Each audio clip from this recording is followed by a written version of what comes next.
podcast about movies, memories, and refreshing beverages. I'm Eric Fell. And I'm Jason Dedrick. And I'm Vicky Van. We are going to be talking about 1974's The Life and Times of Grizzly Adams, starring Dan Haggerty and directed by Richard Friedenberg. So, The Life and Times of Grizzly Adams. We all remember this movie from our youths. Nobody remembers this movie. I'll take the brunt right now. No, I was watching it and I'm like, I think this was on one of those Sunday Disney movie things, and I was preoccupied with something else. Preoccupied, that's how you say it. It was something that was on in the background. Either that or it had some... I was watching it and thinking, someone's going to sell me granola or something soon. Like I remember some ad that was like, "This is Grizzly Adams." Iced tea. It was iced tea? There were Dan Haggerty iced tea commercials. Either Nestea or Lipton. Maybe Nestea. Of course. Okay. Yeah. Okay, then I just saw the iced tea commercials. But you might have seen The Capture of Grizzly Adams, starring Dan Haggerty. You might have seen Frontier Fremont, where Dan Haggerty plays a mountain man. You might have seen Grizzly Mountain, where Dan Haggerty plays a mountain man unrelated to Grizzly Adams. Or you might have seen Escape to Grizzly Mountain, which also features Dan Haggerty as a character unrelated to Grizzly Adams. The weirdest. Everything's so weird about it. It's so weird. But you remember seeing it. Well, we were talking in our after show, about our previous episode. And if you subscribe on our Patreon, $100,000 gets you access to after show, which is what we talk about after the show. And we were looking for movies to do. And I said, I popped into my head that the first movie I ever saw in the theater was The Life and Times of Grizzly Adams. And you guys said, all right, let's try it out. And so I went home and I found it on YouTube and I watched it and I said, "Oh, I gotta email the guys." I gotta say, I don't. If you want to do, you want to do Popeye? Can we do Popeye? But it's so interesting because Eric often has a story where he's watching and then Katie gets to watch it and then she has, an epiphany or some profound thing about it, or just the fact that she watches it, because I can't get Jennifer to watch anything. She has watched nothing. You know what she watched? The Life and Times of Grizzly Adams. I had to go back and show her the beginning because she came in late. She was fascinated by it. Anyway, I don't know. This movie, holy cow. Katie does watch every movie that we do. Yes. And when I started Life and Times of Grizzly Adams, Katie said, "Oh, I hope you have a good time." And I sent her a series of texts while the movie was happening, and she said, "This is the best way to watch it." I'm going to read some of these texts to you. Oh my gosh! Save it for riff tracks. Here we go. We'll start with. Here are the top 10 highest grossing movies of 1974. And it's number 9. Wow. It did better than Murder on the Orient Express, which is at number 10, but not quite as good as The Longest Yard. Keep in mind, it did better than The Man with the Golden Gun. Whoa. Yeah. So yeah, it was in the top 10. It was a massive hit. Yeah. And then I just write things like, now he's teaching a bear to fish. Now there's an extended slow motion, good-natured wrestling scene. Now he's making new pants. To which she replied, "This is a wild ride." And then I wrote, "Since then, he's eaten grass stew, run from a bear, and now he's splaying on a raft." And then I just wrote, "Rapids." The narration is so on the nose. And then I wrote, "What the F? He's throwing Ben." To save him from rapids. Holy F, he really threw the bear. Big Milo and Otis vibes. Yeah. Jesus Christ, now there's a folk song. His daughter, now an adult, has shown up. And then I just explained the ending. I guess we should talk about that. Vicky, you've done yours. Oh, I'm in a fugue state. I don't think I've woken up from this film. So the premise of the film is Grizzly Adams is a man who is accused of a murder he didn't commit, and so he runs off into the woods. And you know this, not from any sort of montage or scene or anything. It's him walking out of his house and you just hear, "My name's Grizzly Adams. There was a murder. They thought I did it. So I'm abandoning my daughter. Hope she understands. Bye." And then 10 years pass. And then at the end of the film, the adult daughter shows up. And you're like, oh my God, he's missed his daughter's entire life. And he's built a cabin. And then she says to him, "Oh, they caught the guy who really did it." And he says, "I know." And like, what? And she goes, "Well," and then they play on a teeter-totter with a bear. Because he's got a bear named Ben, named after Benjamin Franklin. And then she says to him, "Well, please come back with me." And he goes, "No. No, I like being by myself. I like here in the woods." And he looks her in the face and he says, "I love you more than anything else in the world." "No, you don't. You know what you love more? Being in the damn woods by yourself. You're a deadbeat dad is what you are. You'd rather be out splaying on a raft than raising your daughter." And then you think, "Oh, well, and then she goes away. You're like, oh, maybe she can visit him. She knows where he is." And then the narration goes, "I packed up and moved the very next day. Because if she can find me, others could too." Yeah.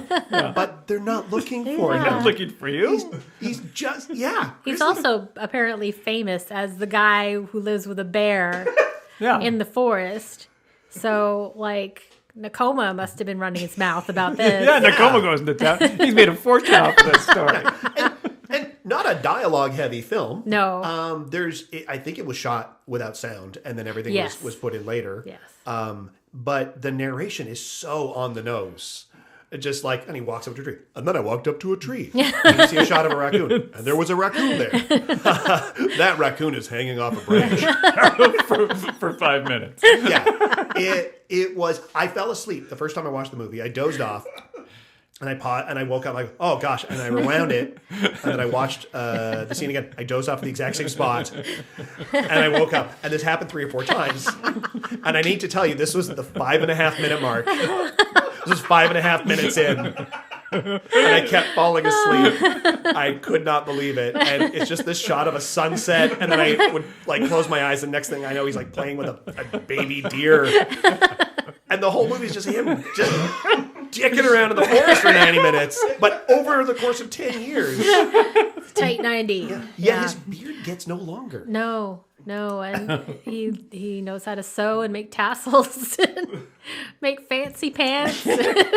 Those were fancy pants. Those are fancy pants. Yep, I made pants. So many questions with this movie. I know. So many it's questions. I mean, I can see why it would do so well because it was it must have been a cleansing thing for Vietnam or something.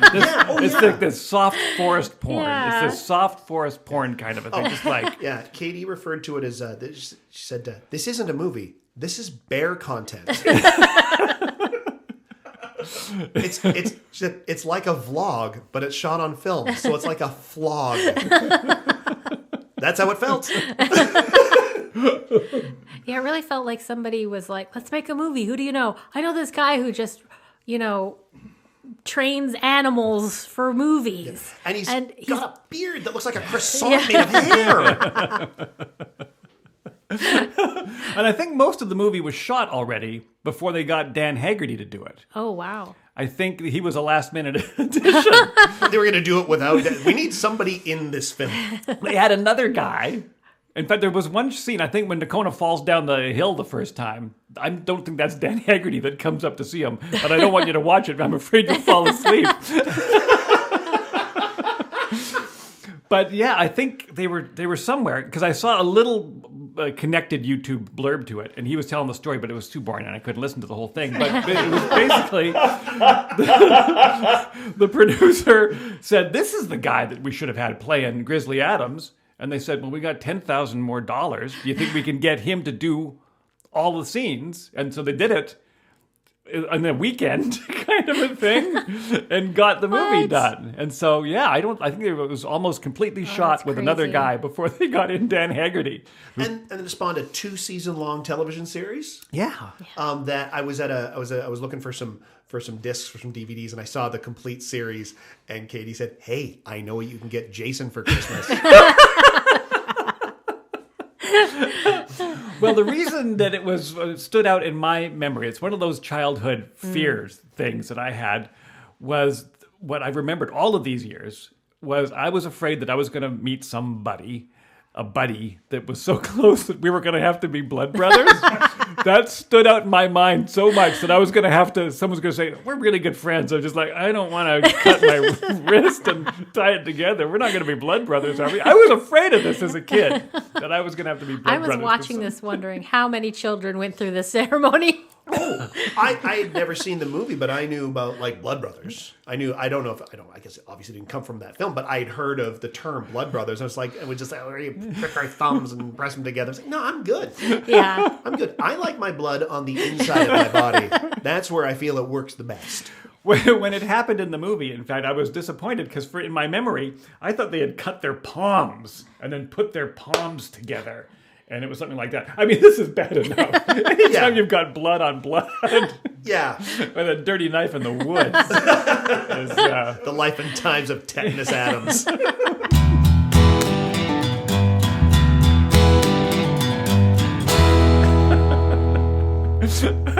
I'm so happy that it's brought such joy to everybody, though. After all these years, this movie is, I think a resurgence is in the future for it. It definitely needs a riff tracks. That's what it needs. Yes. Because the jokes are just laid out bare in front of you. Bare. I mean, or a gentleman hecklers, I'm just saying. Just saying. Yes. Yeah. No, it's ripe for the pickings. That's for sure. It what about that scene? I'm gonna pour some sweet water here because I don't drink anything else other than water. Did they make coffee at one point? I don't think they did. All right. The scene near the end, where he's being stalked by the cougar. Yep. Because earlier in the movie, just a spoiler alert for people, there's a cougar stalking a guy, and it goes kind of bad. But now he's stalking his friend. Grizzly Adams is stalking his friend, the rabbit, but he's going to eat the rabbit. Mm-hmm. Rabbits, and this cougar jumps on him. And it's his friend, and his name's Charlie. We hadn't met him any time prior to this. Anytime someone's in danger, it's, the cougar, I was a little scratched up, but I was okay. A black bear attacks him. Well, I needed a new shirt, but I was okay. Coyotes attack his daughter. Well, she had some scratches on her arm, but she was okay. And like nothing. The stakes are so low. There were so few stakes in this movie. Sweetwater? Sweetwater. Sweetwater? Oh, I'd love some Sweetwater. That's ice. That's hard Sweetwater. That's hard Sweetwater. We also have some granola snacks here Nice. Nuts and berries. to take care of our parched thirst and our hungry whatever. Because I don't think he eats much of anything else. Well, he has the grass stew that Grass Nakoma stew. Mm-hmm. Nakoma, who's always just lingering in the background. Yes, he kind of lurking around, Yeah. made. Yeah, living he's, his up own in the best voyeuristic times. lifestyle. Nakoma ex machina. He just shows there's some trouble. Oh, Nakoma's here. You know, maybe that means Nakoma's a more interesting character. What does he get up to? He just goes to town and goes, I have to keep saving this dingus who thinks he can live in the woods, but I just keep leaving all this stuff out for him. I have to bring his damn daughter to him. Pretty sure he killed a guy. Yeah. Well, I wonder, did they actually say that he killed a guy, or did he kill the mother? No. That'll be. No, it was just a murder that happened near his house. Just a murder that happened near his house. And no mother around. Yeah, it just happened near the house. Oh, dear. Well, I don't know. As I say, it's one of those childhood memories. We went off to the White Rock Theater, and we sat and we saw it, and I feared desperately that I was going to have to be a blood brother. That was my takeaway from it. And I seem to recall that the Frontier Fremont, because in my little kid mind, it seemed like every year that this guy was going to do a movie with some sort of crazy character that lived in the woods and say, hey, that's just the same character from before. There was another little blurb that came up on YouTube about a real Grizzly Adams that trained bears, but I think he died in Massachusetts or something after getting attacked by a bear. Oh, I mean, you could halfway through the movie, I just started saying, I cannot show this footage. I will not let them listen to this tape. Yeah, there are some people who got the wrong message from watching this movie. We want to talk about movies with bad influence. I think there's some real Into the Wild vibes on this. I was, How many small children went up to like wild animals and just got their faces ripped off or something? Like, Jesus. Other than the blood brother thing.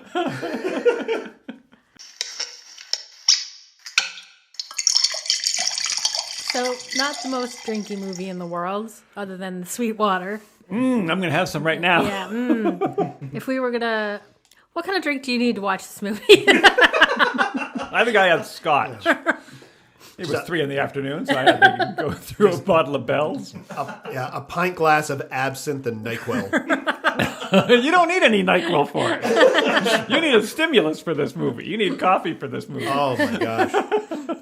Yeah, like what drink would capture the vibe of the life and times of Grizzly Adams? I think it has Medicinal to, and herby? yes, and yellow, or orange, or brown. Yeah. The only source we could find for this was Jason's YouTube source, which you can find on YouTube if you want to watch this film.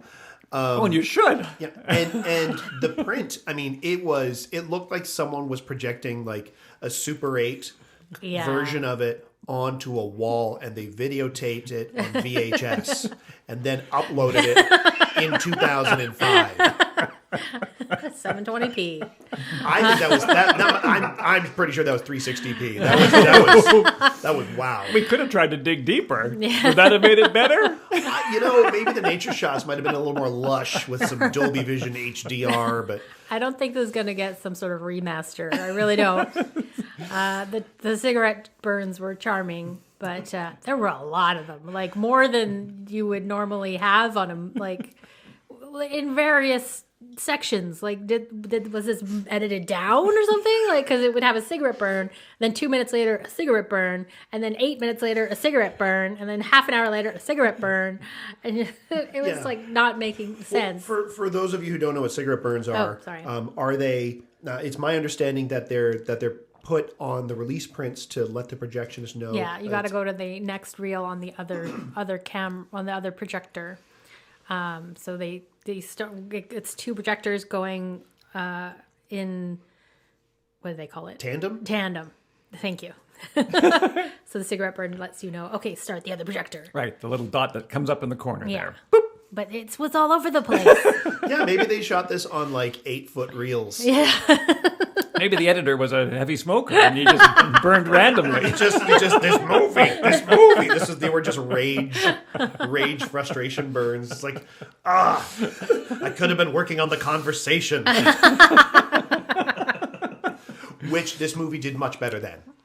Yes. Because that's another 74 Sadly. movie and one of my favorites. So. Wow. Yeah, look at that. Yeah. It's a huge hit. I want it re-released in IMAX. It might do okay in IMAX because it's super chill and there's lots of gorgeous nature footage. I mean, that's essentially what the old Omnimax movies were like. That's right. The beavers and everything else. Yeah. But what liquid do we put into our body that gives us the vibe of this film? I don't know. I mean, I guess you could steep nettles in fresh spring water and drink that over the course of a week. Nettle tea? Nettle tea? Nettle tea? Some sort of tea drink might work because of leaves. What do we want it to be, an alcoholic beverage? They're so... Yes and no. Because I don't know this. Either of you might know this. What alcohol goes with tea? Almost anything, depending on the tea. I was a tea sommelier in my former life. Oh my gosh. Right, so we've got a tea sommelier and we've got a closeted drunk. I was going to say, I was going to call you a mixmaster. Because of my DJ career? Yeah, Mixmaster J. My brother-in-law, he drinks a lot of tea with Baileys. Oh, Yes, Okay, maybe not every tea. Not every alcohol goes with every tea. a nice lemon tea and Baileys. But there is a green tea that when you steep it, it kind of looks like grass. It goes vertical. Yeah. And so that might... I bet that with a little bit of honey and a little bit of bourbon would give you a nice Yeah. orangey 70s transparent. And as we all know, bears love honey. Yes. Oh my gosh. Oh. I was so afraid of bears. Speaking of bears, can we speak of bears? This is another childhood memory of mine. Well, bears have nothing but nice things to say about you, Jason. My brother was into scouting locations. He was into scouting, Cubs and Scouts. And so, again, as a kid, he's teaching me, like, hey, if you're ever chased by a bear, it's just, and I forget what it was, so don't heed me. But it was either like, don't run uphill because their front legs are shorter than their back legs, and they can run really fast uphill. Or don't run downhill because they will roll and they will pass you and then they'll run uphill after you. Please tell me that happens. And I'm like, well, so what do you do? He said, well, you just got to climb a tree. But if you climb a tree, if it's a black bear, and again, this is wrong because it's confusing. A black bear won't climb a tree, but a brown bear will climb a tree. I said, okay, so if it's brown, he said, no, don't go by the color. It's the name of the bear. The black bear and the brown bear. Brown bear can be black and a black bear can be brown. It's like, well, what hope do I ever have of getting away from a bear? It's unless it's going to be at the Julie Andrews hillside. I'm not going to know where to run. I'm going to be thrashing through prickles. That's what being chased by a bear is. Oh, I tell you, there was a lot of childhood memories tied to this mess of a movie. I mean, honestly, tea and honey and bourbon sounds do really good. Okay. What do we call it? Hair of the beard that bit you?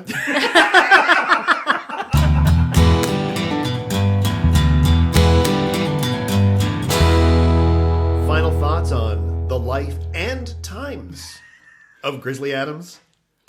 So many questions. Who takes care of Peg? How does his axe stay sharp for 10 years? Where's his ammo come from? When did he learn to make fancy pants?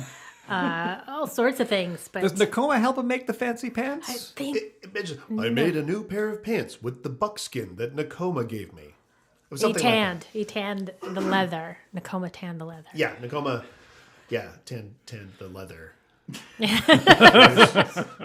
for his pants. But for a movie that's like 99% frolicking in meadows, it probably was really cheap to make. It's really inspiring as a filmmaker that you can just go out and make something with like a short list of things that you might have handy, like an animal wrangler and a camera and Dan Haggerty.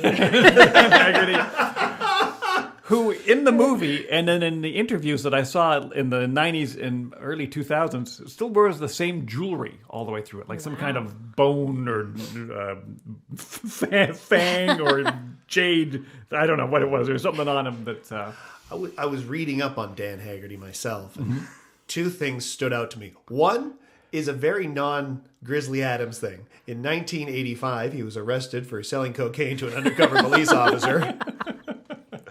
But the other thing was, during some downtime when they were shooting the Grizzly Adams TV series, I think, he's got a big beard, right?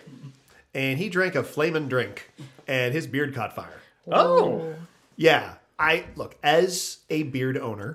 That's the beard that bit him. Yeah. As a beard owner, I know not to do this. I feel like that's like maybe you shouldn't put things on fire on your beard, Grizzly Adams. So those are two things I learned about him that I found. One was like, oh, that's like surprising. I didn't didn't realize he had that much in common with Tim Allen, and then just the beard thing. He got some bad burns on his arms by trying to put it out, but the idea of Grizzly Adams with his beard on fire of his own making, of He didn't trip and fall. He's like, oh, I'll have this thing that's on fire and put it in my face. That's the only thing that didn't happen in the movie. I figured there was going to be a forest fire and an escape from the forest fire. Yeah. But as you said, I think off mic, there's a threat all the way through this movie Of anything happening. Yeah. This movie had things threatened to happen.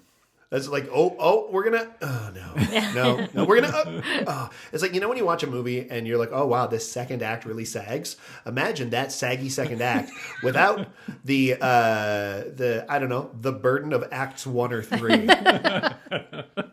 I don't like hating on things. I don't think you did hate this, though. I think you loved this. I think this has given you more joy than The Matrix ever gave you.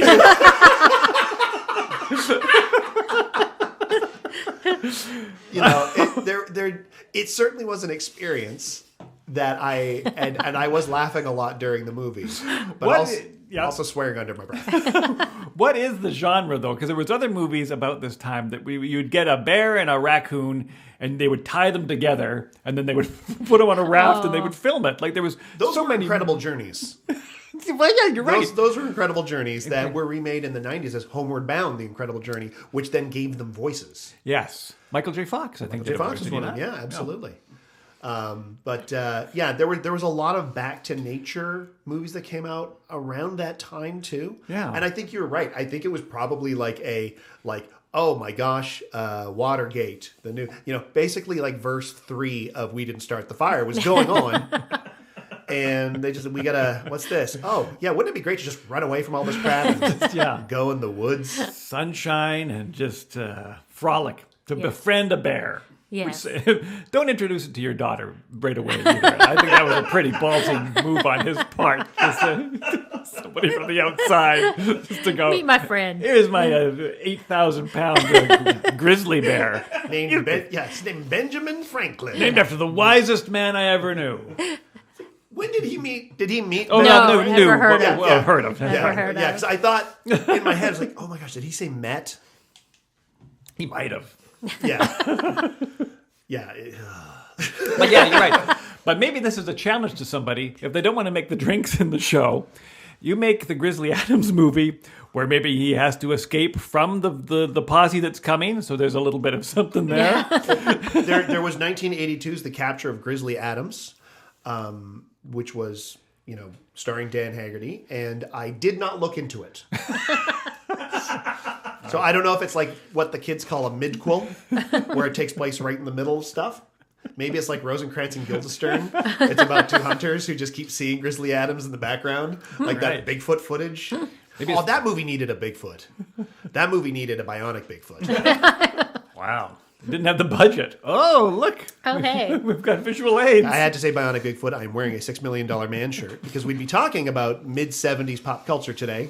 So I'm wearing a $6 Million Man t-shirt, which I love. It's awesome. It is awesome. We should get a picture. You know what also is awesome? Honestly, that drink. The hair of the beard drink. Yes. Mm. And if you'd like to make that drink or any other Grizzly Adams related drink or have any movie suggestions for us, you can send that to sneakyD@sneakydragon.com. I'm Eric Fell. You can find me on the internet at Eric Fell on all your social medias. I'm Jason Dedrick. You can't find me anywhere. Don't even try. I'm Vicky Van. I'm at Shut Up Nerd and X or Twitter or whatever you want to call it. Thank you so much. And don't forget, Grizzly Adams is available on YouTube for free. I dare you.